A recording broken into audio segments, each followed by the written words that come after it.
Hope you're having a beautiful Wednesday morning already. Mr. Hoffman here. I came to realize that we haven't shared a joke with you recently, so I thought I'd start with this little meme this morning to kind of get started in our conversations about renewable energy. So, again, nothing too special, but just a little funny thing for you to think about. So, what do wind turbines talk about? Nothing special. They just shoot the breeze. So, hope that brings a little smile to your face as you're probably looking at this morning. Today, now we're going to move forward with our last step in terms of like looking at renewable and non-renewable energies. So, yesterday, kind of recapping where we've been. If you remember, we looked at high altitude wind energy from kites, and you watched the video, and we talked about like hydrofoils and what that might mean for wind energy, considering the fact that the higher you go, the more energy you get. And also looking at solar panels and understanding a little bit in terms of like how they work and how you knock an electron out, and that electron moving is what really creates the power within a solar panel. And then obviously then the challenges that they're faced or that they face there. So today what we have for you is about a 3-step process. So we want to make sure that you're feeling good about where we're at. So the first step is we're going to ask you to watch one last video. The video is about 5 minutes long, and the reason why we're asking you to watch this video today is because it asks the question that really we want to take away from the last couple of days, and that is, can 100% of our energy come from renewable resources? So you've read and you've watched a bunch about non-renewables last week, renewables this week, and we had some benefits of each, we had some drawbacks of each. And so today this video is just going to lay out a little bit more information for you when you're making your decision, because ultimately at the end of today what we're going to ask you to decide is, what would you do in terms of if you were in charge? Would you consider the path that we're currently on as being acceptable?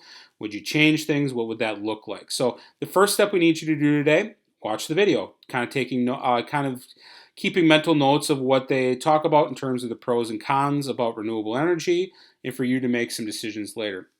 The second part of today then is going to be based on that video. So the first 4 questions for today are solely just check questions. Did you watch the video? Making sure that you caught some of the key ideas there. So these are literal answers within inside of the video, pretty straightforward for you.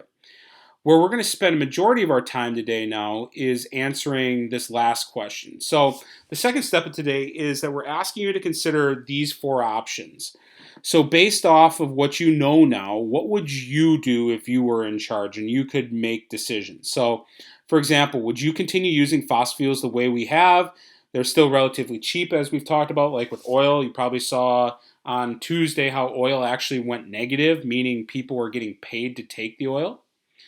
Would you go option 2? Hey, we're going to continue to use fossil fuels, but now we're going to find new ways to keep them clean. This is a great way to think back to the video from last week when we were doing non-renewables and you're thinking about cleaner coal. Great option for you. Would you do option 3? Begin to focus on more renewable energies while attempting to transition. So like we're still using fossil fuels at this point, but we're really starting to focus on solar, geothermal, wind, any other type of renewable energy source.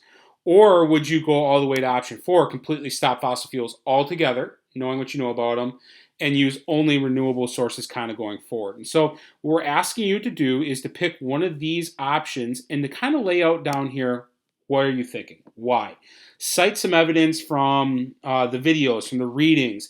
Give us some background information. Why would you make that choice?